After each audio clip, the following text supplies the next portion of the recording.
La oración, según la vive Santa Teresita. Miren que no digo según la hace, ni según la practica, ni según la explica, porque ella propiamente, fíjense qué disparate voy a decir, no sabe hacer oración. Nadie le ha enseñado a hacer oración, ni fuera del Carmelo, porque sus hermanas no se atrevían a sacarla de la oración vocal, ni una vez dentro, porque tuvo una maestra muy santita, pero un poco viejita, que luego no era tan viejita, pero en fin, entonces con 50 y tantos años o 60, y tampoco le enseñaron tanta oración. Desgraciadamente, son muy pocos los lugares en los que se enseña a hacer oración. La Santa Madre decía: la oración se la enseñaremos aquí, ya se la enseñaremos. Yo me figuro en aquellos primeros Carmelos, claro, el mundo era muy distinto, había poquísimo, por no decir ninguno, contacto con el exterior, y la jovencita que entraba pues hacía lo que tiene que hacer una mujer que se consagra a Dios en la vida claustral. Moría, se sepultaba definitivamente para el mundo. Y había poquísimo locutorio, desde luego de comunidad prácticamente nunca, y había mucho silencio, se hacían las cosas con mucha calma, y bueno, pues a pesar de que hubiese siempre las limitaciones humanas, pero todo favorecía un clima de mayor oración. La oración se hacía en la celda al principio, como saben, no en el coro juntas, porque era ese espíritu de ermitañas. Pero, ¿con qué método?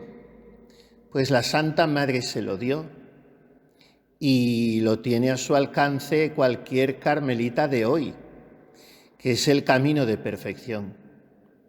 ¿Y cómo enseña la Santa Madre a hacer oración? Por el ejercicio de las virtudes. ¿Y cuáles son los 3 peldaños imprescindibles para entrar no en la práctica de la oración, sino en la vida de oración, en la vida contemplativa? Pues los que nos da ella: amor de unas con otras, desasimiento de todo lo criado y humildad verdadera, que aunque la digo a la postre es la principal y las abraza a todas. De manera que esos son los 3 presupuestos para la vida de oración. Caridad fraterna, concreta, manifestada en detalles, empírica, comprobable.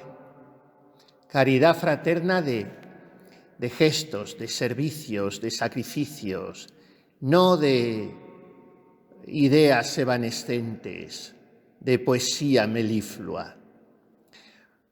No, caridad de gozar con el que ríe y llorar con el que llora, y de echarse a los trabajos para quitárselos a la otra, y de ayunar tú para que ella lo coma, dice la Santa Madre en las Quintas Moradas. Primero, caridad fraterna. Segundo, desasimiento de todo lo criado. O sea, tener presente lo del Santo Padre, que los apetitos producen 5 daños en el alma: ensucian, oscurecen, cansan, atormentan y enflaquecen. Y los apetitos los tengo a cada paso y con casi todo, con tantas criaturas, con tantos juicios, con tantas ocupaciones, con tantos cuidados de mi cuerpo y de mi salud. Todo eso son apetitos. Estoy fuertemente apegado, esclavizado, condicionado, bloqueado, cogido por todo eso. Y en tercer lugar, humildad verdadera,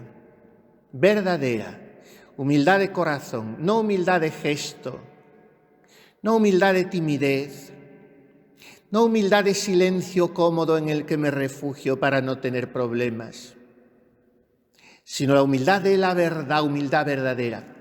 Entonces, cuando un alma está viviendo en ese ambiente y toda su melodía la puede ir componiendo y cantando sobre esas 3 notas musicales, caridad, desasimiento y humildad, ya está metida en la vida de oración.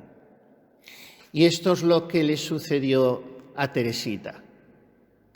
Hacía oración de manera que ella la saborease, de forma que saliese del coro satisfecha por la bonita plática que se había predicado a sí misma, por los sublimes pensamientos que había acariciado. No, así no hacía oración ella, porque no se enteraba de cómo hacía su oración, porque tenía más que distracciones, no suele hablar de distracciones, al contrario, dice que nunca estuvo más de 3 minutos sin pensar en Dios, pero tenía muchas arideces, muchas sequedades, y no digamos ya cuando la metió el Señor en aquel túnel tenebroso de la falta de fe terrible.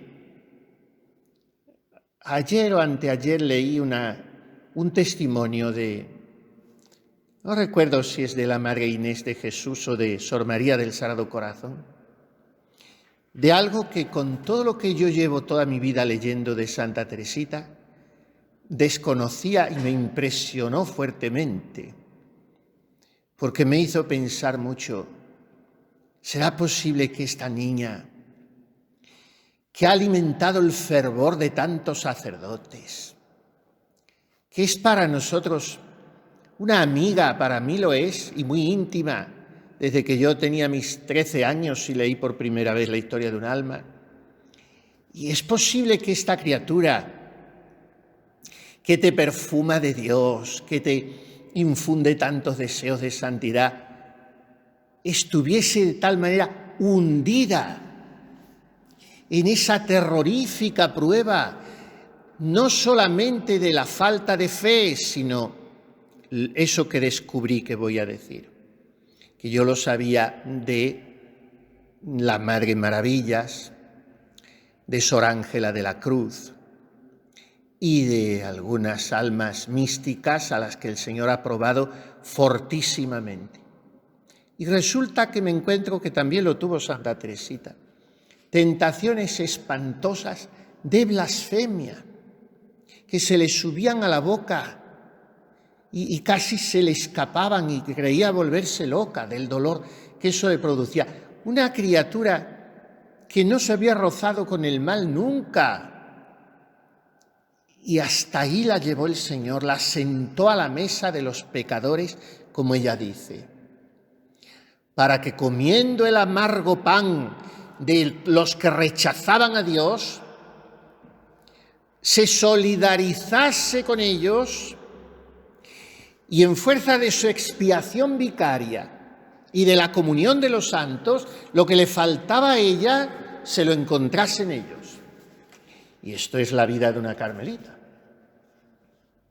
Bueno, pues su oración era muy deslavazada, de muy poca autocomplacencia. Tuvo algunos momentos de chispazos muy intensos, como aquella especie de transverberación que vivió en el coro haciendo el Vía Crucis, y algunos momentos más, pero su oración ella luego la vertía en lo que escribía, pero no es que lo que escribía lo sintiese durante la oración, sino que el Señor se lo infundía silenciosamente en el hondón de su alma.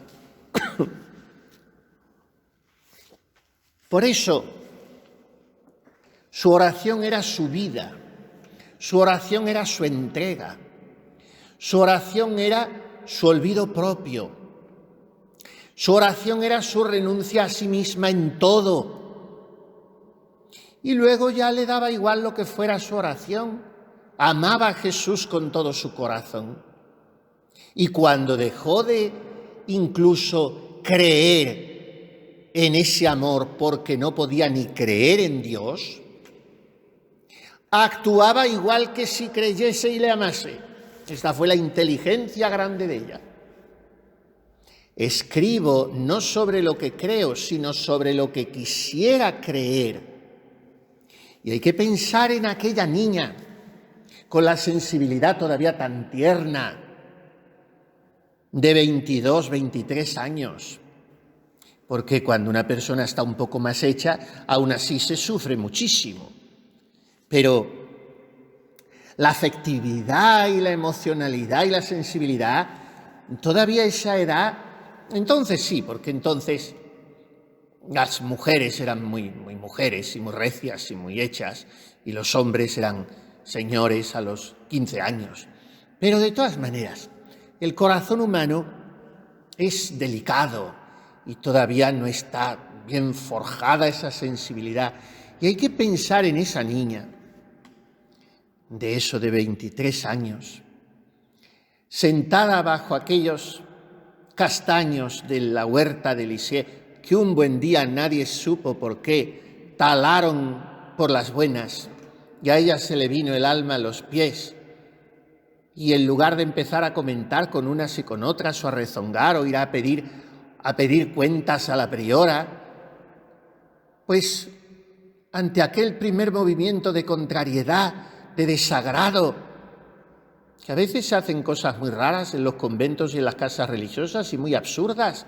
Es que mire usted lo que han hecho, es que lo que se ha... Sí tiene usted razón, es absurdo. ¿Y por qué se ha hecho? Porque se le ha ocurrido a alguien. Pero a usted, ¿qué le importa? Usted siga su vida adelante, mientras no sea nada que atente contra la ley de Dios o contra las constituciones y la regla. Es que mire, usted han cambiado de sitio tal cosa, es que han decidido tal cosa. ¿A usted qué le importa? Considérese dichosa de no tener responsabilidad ni de que le pidan parecer. Pues ante aquella contrariedad, Teresita se serenó un poco con aquel autodominio que tenía y aquel control de sus pasiones y recapacitó y se dijo, bueno, si estos castaños estuvieran en un Carmelo de China, ¿a mí qué me importaría? Pues me voy a hacer esa cuenta, que es un Carmelo de China. Y se quedó tan tranquila. Bueno, pues debajo de aquellos castaños que formaban una avenida muy bonita en la huerta de Lisieux que iba a parar, había primero un estanquito muy bonito, y aquello iba a parar como en un rincón, un chaflán que hacía la huerta, y había una ermita de la Santa Faz.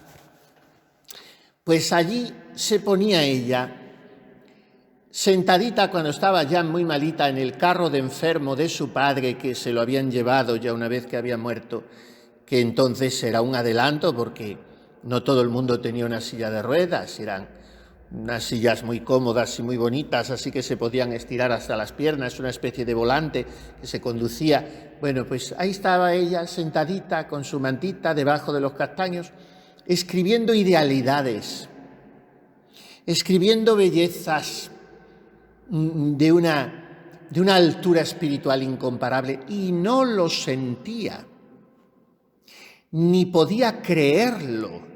Le parecía que todo era una farsa, un autoengaño, como dice de sí misma la Santa Madre en el capítulo 30 de su vida, sino que a la Santa Madre como mucho le duraban 2 o 3 días aquellas temporadas, dice ella, aquellas épocas.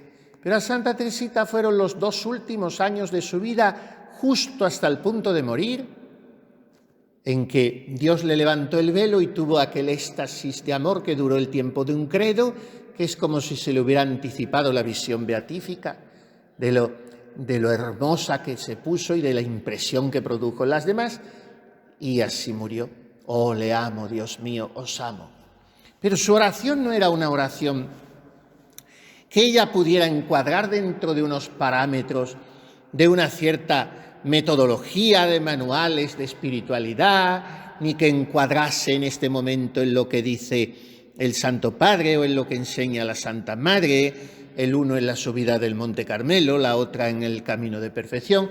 No, era una oración de vivir en Dios, de vivir en Dios. Y así desde niña, desde su primera infancia más tierna,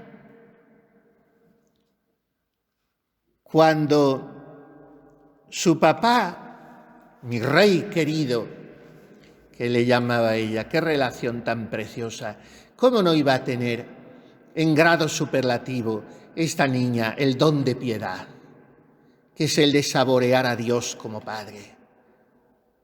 La dulzura, la ternura de la filiación divina. Dios es mi Padre, qué feliz soy. ¿Cómo no iba a tener eso si tenía la facilidad y la ventaja de proyectar en Dios la experiencia filial que ella tenía respecto a aquel Padre que, si era un santo con todos, con sus hijas era un amor, y particularmente con la más pequeña de todas, su reinecita, su Teresita, mi reinecita, y ella a él le decía rey de Francia y de Navarra, mi rey querido. Bueno, pues cuando su rey querido la llevaba con él a pescar, como que era Teresita un temperamento nervioso, químicamente puro, ese temperamento que se encuadra, pero las palabras nervioso y melancólico suenan peyorativas, pero no. Quiere decir ese tipo de temperamento en el que predomina como humor corporal el nervio. Y entonces ella era pura nerviosa, por eso era tan contemplativa, por eso era tan artista, tan delicada, tan sensible, tan soñadora, tan imaginativa, por eso escribe tan bien y por eso es tan hábil para las manualidades, por eso pintaba tan bien. En fin, todo lo propio de un temperamento nervioso lo tiene ella en todas sus características y todos sus aspectos. Y por eso le gustaba tanto la naturaleza. Y por eso se encandilaba con un pajarito, se ponía a observar una flor, le encantan las flores, pues esto es propio de ese tipo temperamental. Y dice que disfrutaba cuando iba a pescar con su papá y sí, me daba una cañita, me ponía a pescar, pero prefería ir a sentarme sola en la hierba florida. Entonces mis pensamientos se hacían muy profundos y sin saber lo que era meditar, mi alma se abismaba en una especie de oración, en una verdadera oración, dirá. Escuchaba los ruidos lejanos, el murmullo del viento y hasta la música difusa de los soldados, cuyo sonido llegaba hasta mí, me llenaban de dulce melancolía el corazón. La tierra me parecía un lugar de destierro y soñaba con el cielo. Ahí tenemos la oración de una niña. Por el don de ciencia, que es el que nos hace encontrar en lo creado la mano, la sabiduría y la hermosura del Creador. Ese es el don de ciencia, que tenía también en grado sumo, por ejemplo, San Francisco de Asís, el cántico de las criaturas, y que tenía también la Santa Madre. Aprovechábame a mí ver agua, u campo, u flores.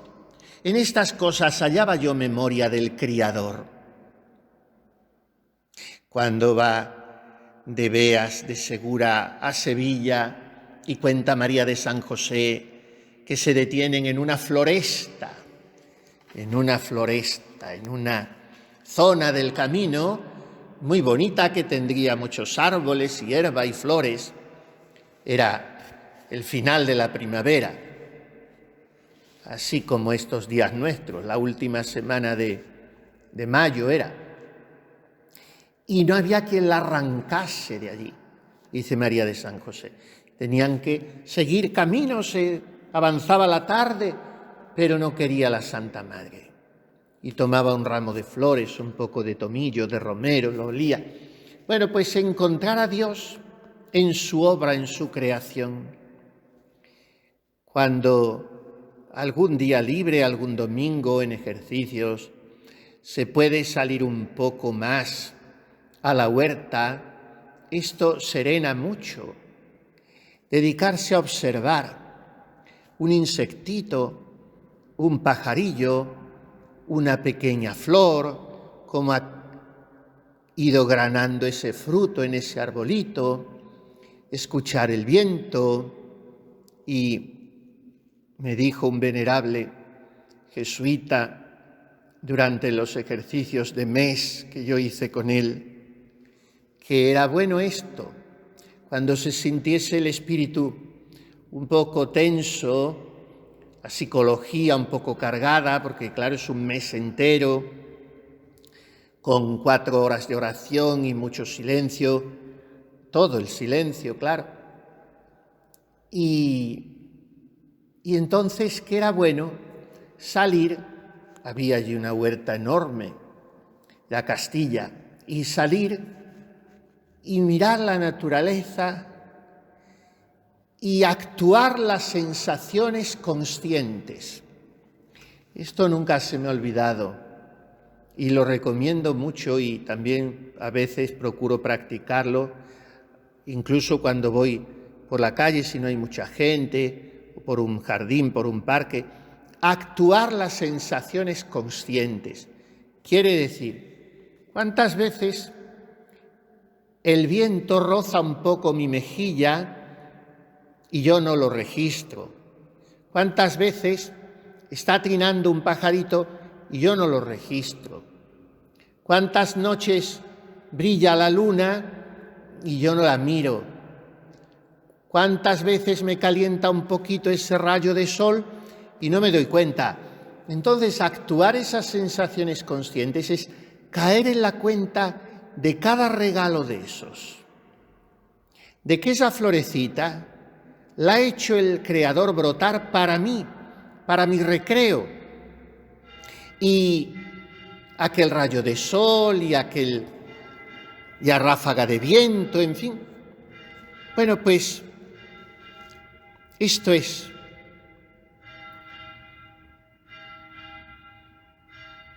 Mis pensamientos se hacían muy profundos y sin saber lo que era meditar, mi alma se abismaba en una verdadera oración. Escuchaba los ruidos lejanos, el murmullo del viento. ¿Y qué hace todo eso? Trascender esta tierra, de manera que nos parezca un lugar de destierro y soñemos con el cielo. Esta es una de las primeras experiencias de oración de las que nos habla.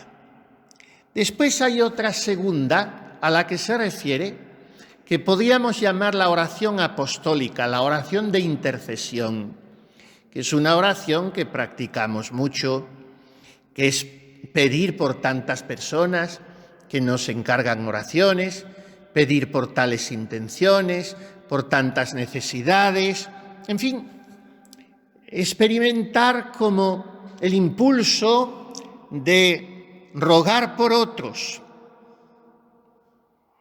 Y entonces a los 6 años le pasa a Teresita una cosa, yendo con su papá de paseo. Y es que viene un pobre cojito con sus monedas, con sus muletas, y ella saca de su bolsito una monedita compadecida para dársela, y él tiene un gesto un poco sorprendente. Le sonríe, pero quizá porque se enterneció pensando que era una niña tan pequeña, total que rehusó tomar la limosnita que le daba aquella chiquilla. Y ella lo tomó como que había humillado a aquel pobrecito, como que quizá solamente se acercaba a sonreírle, ella le había tomado por más pobre de la cuenta y y al no tomarle la monedita como que le había ella humillado, con esa sensibilidad tan acendrada a sus 6 años. Y dice: no puedo decir lo que sentí en mi corazón. Yo quería consolarle, aliviarle, y en vez de eso pensé le había hecho sufrir. El pobre enfermo sin duda adivinó mi pensamiento, pues lo vi volverse y sonreírme. Papá acababa de comprarme un pastel y me entraron muchas ganas de dárselo, pero no me atreví. Sin embargo, quería darle algo que no me pudiera rechazar, pues sentía por él un afecto muy grande.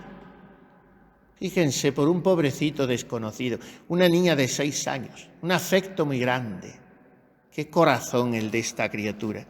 Y yo quería darle algo que él no me lo pudiera rechazar. Entonces recordé haber oído decir que el día de la primera comunión se alcanzaba todo lo que se pedía.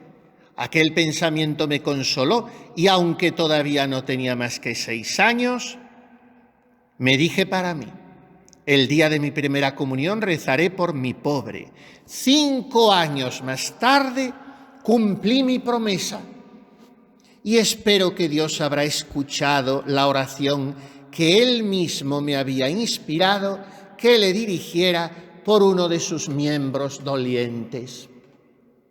Qué ejemplo para nosotros, que nos pasamos la vida diciendo a la gente, cuando nos piden oraciones, que nos las piden constantemente: voy a pedir mucho, voy a rezar mucho por usted, y se nos olvida tantísimas veces y hacemos una intención general y de vez en cuando se nos viene. Pero esta chiquilla de 6 años estuvo todavía otros 5, hasta los 11 que le dieron la primera comunión, esperando que llegara ese momento para pedir por su pobre. Y cuando escribe esto, al cabo de otros 11 o 12 años, pues sigue recordando a aquel pobrecito. Entonces ahí tenemos otro modelo de oración, la oración de petición, de intercesión.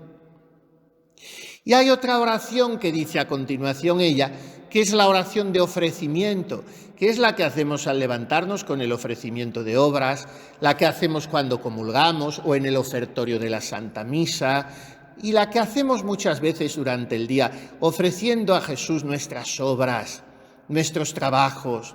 Por eso, antes de hacer cualquier cosa, nos santiguamos, miramos una imagen que tengamos de la Virgen, del Corazón de Jesús, de San José, le ofrecemos nuestras obras, tomamos agua bendita. La de ahora tiene la bendición de verdad, con el exorcismo sobre el agua y el exorcismo sobre la sal. La bendición de verdad. No esta que han puesto ahora, que ni se bendice, ni se echa cruz, ni se hace nada. Pero la bendición de verdad, que se tarda 7-8 minutos con todos los exorcismos. Esta tiene el agua. Pues, en fin, se toma agua bendita, se ofrece, se eleva el corazón a Dios. Es una oración de ofrecimiento, ¿no? Pues esta la hizo Teresita todos los días desde niña, con una breve fórmula que le había enseñado su mamá. Tengamos presente que su mamá, hoy Santa Celia Guerin, murió cuando ella tenía 4 añitos. Y desde entonces recordó siempre, no sabemos qué fórmula sería, pero ella la decía todos los días. Otra oración, la oración de simplicidad, esa oración con la ilusión que ella ponía en el mes de mayo, y no solo durante él, sino en otros, un altarcito a María en casa, y ella lo arreglaba a su manera.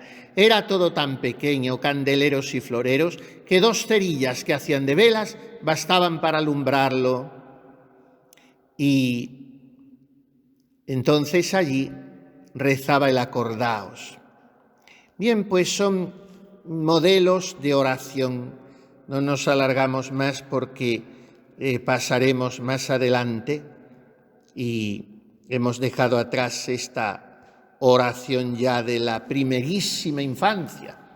Seguiremos asomándonos a su oración, todavía niña, pero ya un poquito más mayor. Pero ya la hemos visto aquí.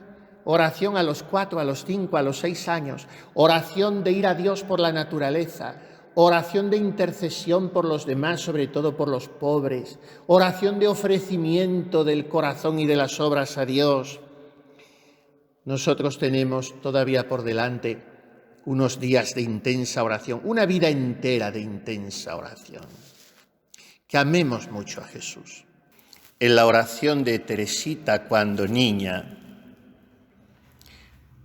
hay mucho don de ciencia y mucho don de piedad. O sea, percibir, casi palpar y gozar la presencia de Dios en las hermosuras de la creación y también saborear la dulcedumbre de ser hija de Dios. Eso tiene su oración desde el principio. Hemos hablado de la facilidad que en ello encontraba la pequeña Teresita al proyectar en Dios la figura paterna que ella había tenido, tan serena, tan recta, tan cariñosa, tan pura, tan santa, la figura de su padre. Cuando yo quería saber cómo rezaban los santos, no tenía más que mirar a mi padre, dice ella. Mirar a mi padre. Bueno, pues su oración de niña también tiene una cosa que puede servirnos a nosotros para lo que tratamos de hacer estos días, para nuestro examen, nuestra reflexión, nuestra conversión. Solía decirnos el director espiritual en el seminario, cuando nos veía muy fervorosos y recogidos en la capilla y que la frecuentábamos mucho, a veces con una sonrisa: te espero fuera, porque fuera de la capilla, fuera del coro, es cuando se ve qué quilates ha tenido esa oración. Y hay almas que creen que aman mucho a Dios porque no aman a nadie y se refugian en ese amor de Dios. Y después se pasan la vida quejándose de que no se las quiere a ella, cuando es que ellas no quieren a nadie, pero se refugian en el amor de Dios. Esto puede pasarnos muy fácilmente, que usemos el amor de Dios para tapar nuestros egoísmos. Y yo siempre recuerdo aquel dicho de aquel sacerdote santo, ya está en el cielo: os espero fuera, cuando os veo así tan fervorosos. Bueno, pues no es difícil que permita el Señor que en ciertas ocasiones de mucho fervor sensible, aparente, porque no era real, o a lo mejor lo era, sino que nuestros vaivenes de humores y de ánimos lo estropean todo, y el demonio también. Pues no es difícil que suceda que después de un momento de esos, inmediatamente al salir de estar tratando con el Señor, se sorprenda uno en un arranque de ira, en una impaciencia, en una mala cara, en una destemplanza, en una contestación un poco inconveniente, o en fin, o en una tristeza interior. No hace falta que sea con el prójimo. Pues a Teresita le sucedió esto en ese caso que también comentábamos, en que ella disfrutaba poniendo el altarcito de la Virgen con su criada Victoria, y como era demasiado pequeña para ir a la iglesia al mes de María, pues hacían las dos allí las flores a la Virgen. Todo muy pequeñito, como de juguete. Una tarde estaba todo preparado para ponernos a rezar y le dije: Victoria, ¿quieres comenzar el acordaos? Voy a encender 2 cabitos de vela minúsculos que eran los que tenía. Ella hizo ademán de empezar, pero no dijo nada y me miró riéndose. Yo, que veía que mis preciosas cerillas se consumían rápidamente, le supliqué que dijese la oración. Ella continuó callada. Entonces, levantándome, le dije a gritos que era mala. Y saliendo de mi dulzura habitual, empecé a patalear con todas mis fuerzas. A la pobre Victoria se le quitaron las ganas de reír, me miró asombrada y me enseñó los cabos de vela que había traído. O sea que no encendía porque no había tanta prisa, porque no eran 2 cerillitas, sino que eran 2 cabitos que la pobre criadita se había preocupado de conseguir. ¿Cuántas veces nos pasa eso?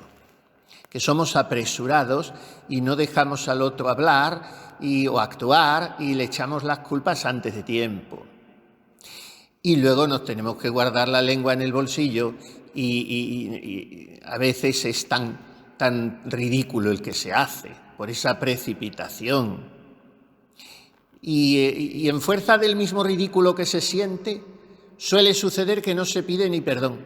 No, pero yo ya sabía, y se busca uno una justificación. Bueno, pues la criada le enseñó las 2 velitas, como diciendo, pero ¿por qué tienes tanta prisa si hoy no se van a consumir tus cerillitas?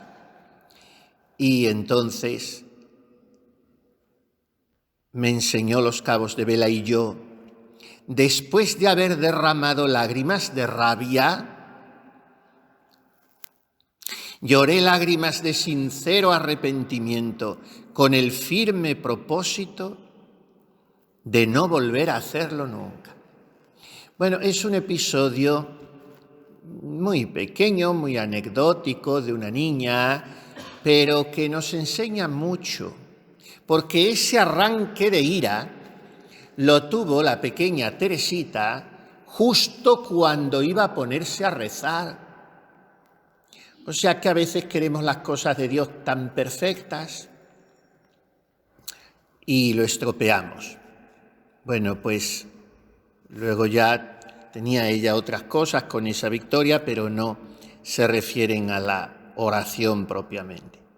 Ahora, a la oración de niña, pues siguiendo hablando de cómo la educaban sus hermanas, cuando Paulina entró en el convento, pues Teresita sufrió un nuevo desgarrón después de la muerte de su madre, que cambió su carácter totalmente, la convirtió en una niña tímida y retraída.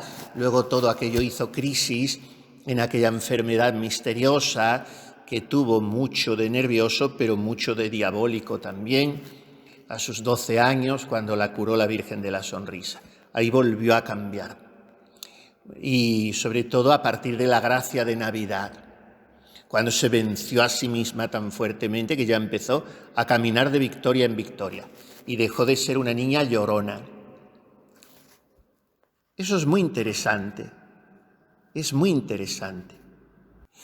Pues bien, hablando de ese periodo de su infancia, ya un poquito más mayor, hubo un nuevo desgarrón.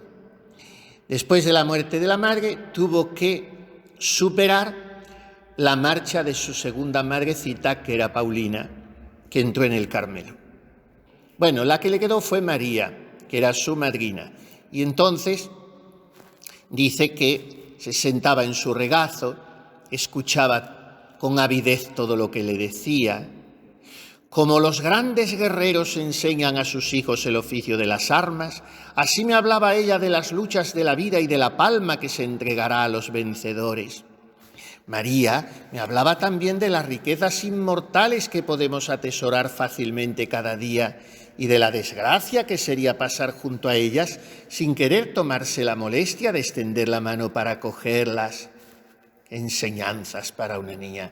Qué ideales tan sublimes. Mira, que estamos en la vida para ir ganándonos el cielo. No pases al lado de ninguna ocasión y la desperdicies. Luego me enseñaba la forma de ser santa por la fidelidad en las cosas más pequeñas.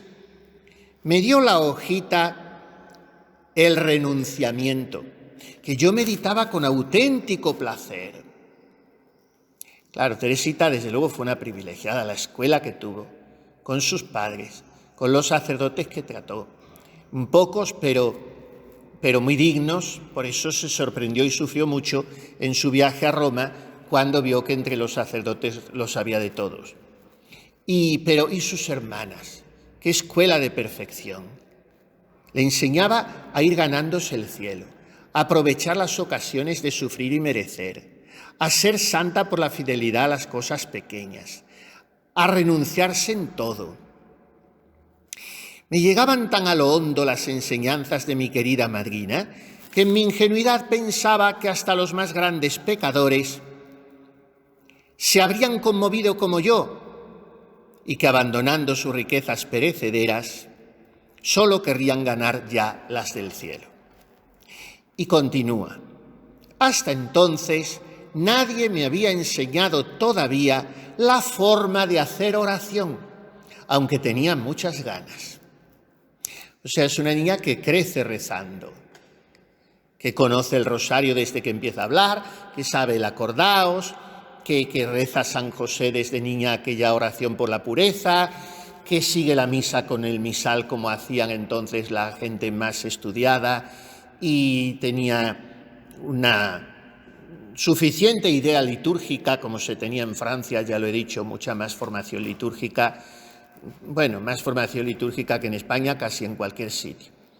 Y entonces era una niña acostumbrada a rezar, pero al mismo tiempo era consciente de que nadie le había enseñado a hacer oración, se refiere oración mental, a pesar de que tenía muchas ganas.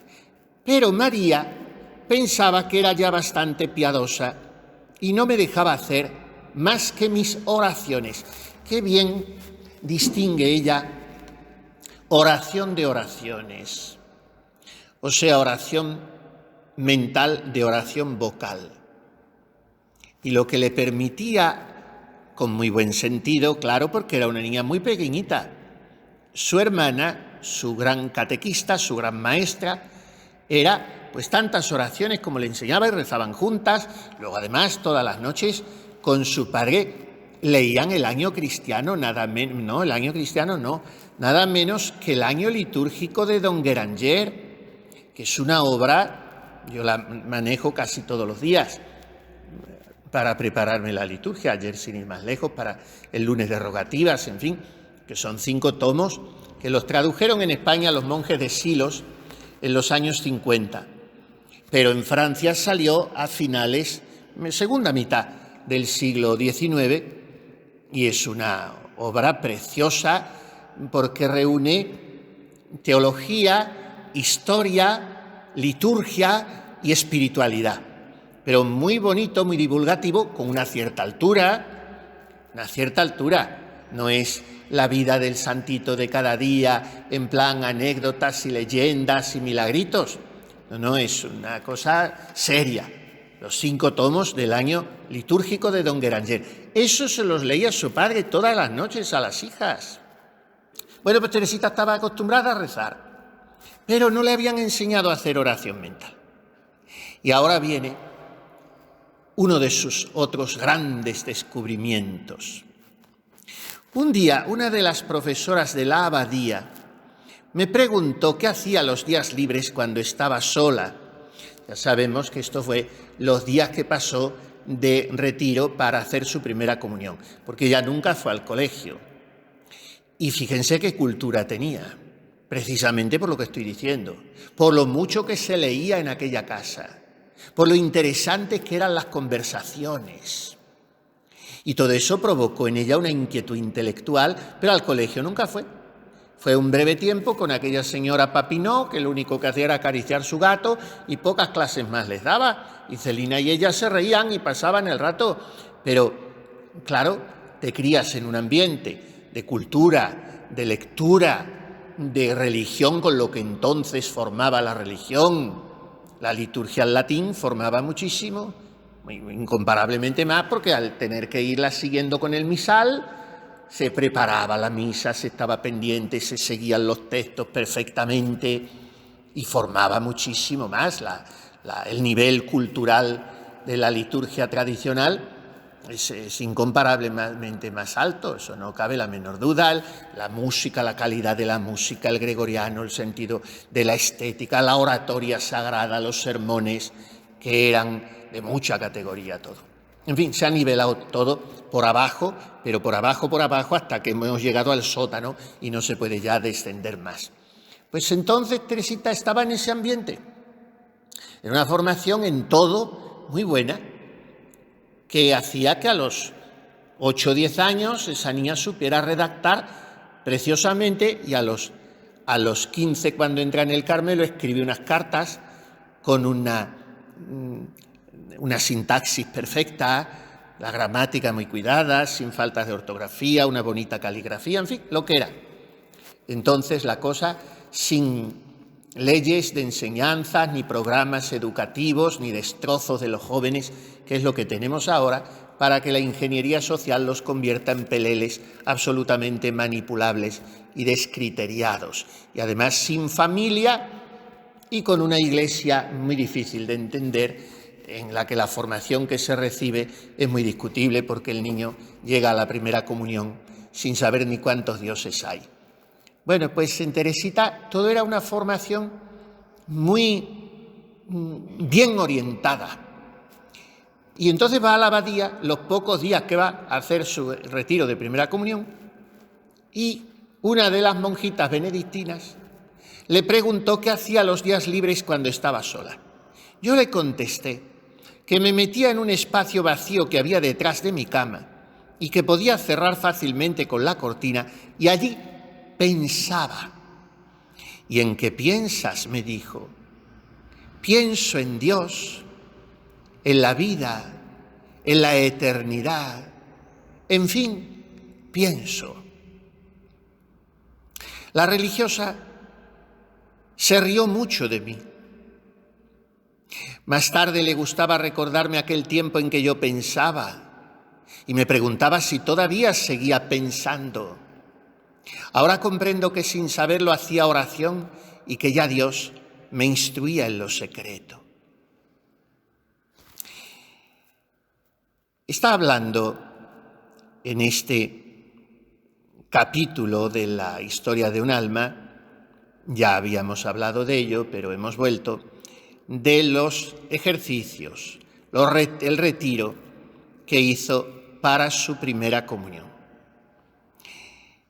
Y Paulina le había preparado, con el primor con que entonces hacían las cosas las monjas cuando tenían más tiempo y más ganas, un librito que era una monería, todo a mano y todo era una cosa, una exquisitez. Y le había preparado el librito, que era un poquito, bueno, según la espiritualidad de entonces, que luego Teresita ya eso lo fue abandonando y por eso descubrió su camino. Como abandonó también el rosario de prácticas, que cada vez que hacía un acto contaba y corría una cuenta. Todo eso lo fue abandonando, pero cuando niña les servía. Y el librito era como una agendita, pero en fin, llena de motivos y de florecitas, todo pintado por Madre Inés, y todo era una monada. Y para que ella fuese apuntando todo lo que hacían los 3 meses inmediatamente antes a la primera comunión. ¿Cómo no iban a hacer estos niños su primera comunión y estar ya en la quinta morada cuando la hacían? Porque claro, era una fusión totalmente con Jesús, porque le habían enseñado a quererlo tanto, a conocerlo tan a fondo, a amarlo con todo el corazón. Qué pena me dan a mí los niños de hoy, que son víctimas de este sistema y no saben absolutamente lo que hacen cuando van a hacer la comunión, no saben. Después de 1 año o 2 o 3 de catequesis, ahora están retrasando otra vez. Catequesis le llaman, pero bueno, hablan de lo que se habla, de la ecología y de que hay que ser buenos y prestarle el cuaderno al compañero, pero no se sabe nada de doctrina. Y entonces Teresita en aquel cuaderno iba apuntando y decía, era necesario llenarlo de flores nuevas. Y todos los días hacía un gran número de prácticas y decía un número aún mayor de ejaculatorias que tú me habías escrito para cada día en el librito. Y después, todas las semanas, recibía la cartita de Paulina. Bueno, así 3 meses, pero la semana inmediatamente anterior a la comunión es cuando se fue a la abadía a vivir y a dormir allí como pensionista. Y entonces ella, en aquella semana en la abadía, como era una niña poco comunicativa con las demás niñas, porque no le gustaban, porque acostumbrada como estaba a un ambiente tan recto, tan educado, pues meterse luego en las chismografías y en las cosas de las niñas que la inducían un poco a noticias y a descubrimientos que a ella no le convenía saber y no le gustaba mucho compartir, esa es la verdad. Era un temperamento como en todo, en eso también puramente nervioso. Y el nervioso se zambulle en sí mismo, rehuye un poco las compañías, en fin, ama la soledad, en una palabra. Y entonces Teresita en esa semana, pues fue una dedicación para ella mucho más a tiempo pleno a la contemplación. Ella no habla de contemplación ni habla de nada, habla de pensar. Bueno, pues ese pensamiento suyo estaba en Dios. Dice la Santa Madre esa poesía tan bonita y se puede aplicar a Teresita en este momento, a partir de este momento y toda su vida. Dichoso el corazón enamorado, que en solo Dios ha puesto el pensamiento. Por él renuncia a todo lo criado y en él halla su gloria y su contento. Aun de sí mismo vive descuidado, porque en su Dios está todo su intento. Y así alegre pasa y muy gozoso las ondas de este mar tempestuoso. Pues ese era el corazón de nuestra Teresita. El corazón enamorado que en solo Dios ha puesto el pensamiento. ¿Qué hacéis, hijita, cuando estáis sola?, le preguntó aquella monja. Pues mire, me encierro detrás de una cortinita y allí me siento y pienso, dice una niña de 10 años, 11, y pienso. ¿Qué piensas? Pues pienso en Dios, en la vida, en la eternidad, en fin, pienso. Como si dijera, pienso, es que no se puede pensar en otra cosa, pienso en lo que hay que pensar cuando se está sola. Ahora yo me pregunto, ¿en qué pienso cuando estoy solo? ¿A dónde se va mi pensamiento? ¿Cuáles son las cosas que afluyen a mi interés analítico, si pudiéramos hablar así? De verdad, en cuando tengo un momento y me retiro a la soledad, aunque sea a la celda interior de mi alma, pienso en Dios, en la vida, en la eternidad. O pienso siempre en mí, en lo que no me valoran, en lo que me van a hacer, en lo que me va a ocurrir, en lo que tengo que trabajar, en lo que me ha gustado tal cosa. En fin, siempre soy un poco el baremo de mis pensamientos. O mi pensamiento es ese, qué bonito sería. En cuanto me quedo libre, y lo estoy mucho tiempo, porque estoy muchas horas al día en silencio, no las de oración solamente, sino todas las horas de trabajo. ¿Qué fatiga tendría que suponernos que nos sacaran de nuestro silencio, de nuestra intimidad divina? Y tendríamos que salir de eso como el que está medio adormilado y le despiertan y se sonríe un poco, pero sin enterarse todavía muy bien. ¿Por qué? Porque el pensamiento está siempre en Dios. No digo que no estemos en lo que tenemos que estar, hay que estar. y ser atentos y ser rápidos y hacer los trabajos, sí, todo muy bien. Pero volver siempre a zambullirme en esa celda interior.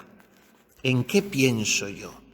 Vamos a repasarlo un poquito hoy con Jesús. Primero, soy feliz de meterme detrás de la cortina. No es que sea un hurón, una persona que huye de los demás. No, soy también feliz y mucho cuando estoy con los demás y puedo alegrarle al otro y que él me alegre a mí, sí. Pero en el fondo, necesito encontrar a Dios en la soledad. Le preguntó, no sé si era en una carta que le respondió ella al padre Torres o al padre Valentín, la Madre Maravillas, o tampoco sé si es que le preguntó, pero en fin, ella le dijo qué es lo que hacía, cómo era un poco su vida interior, y le dijo, hay en mí como una soledad interior en la que a pesar de las ocupaciones exteriores vivimos siempre él y yo. Una soledad interior.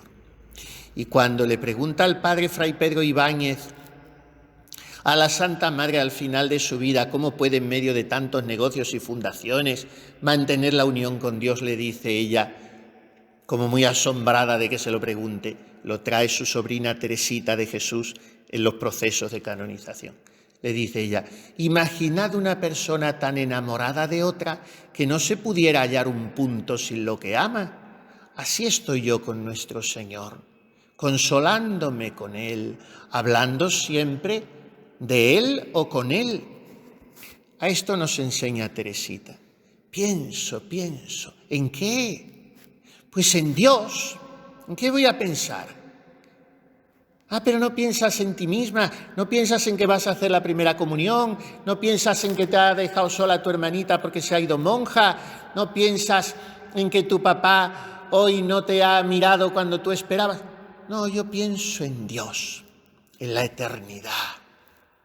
Y damos esta gracia a la Virgen. Dichoso el corazón enamorado que en solo Dios ha puesto el pensamiento. Por él renuncia a todo lo criado y en él halla su gloria y su contento.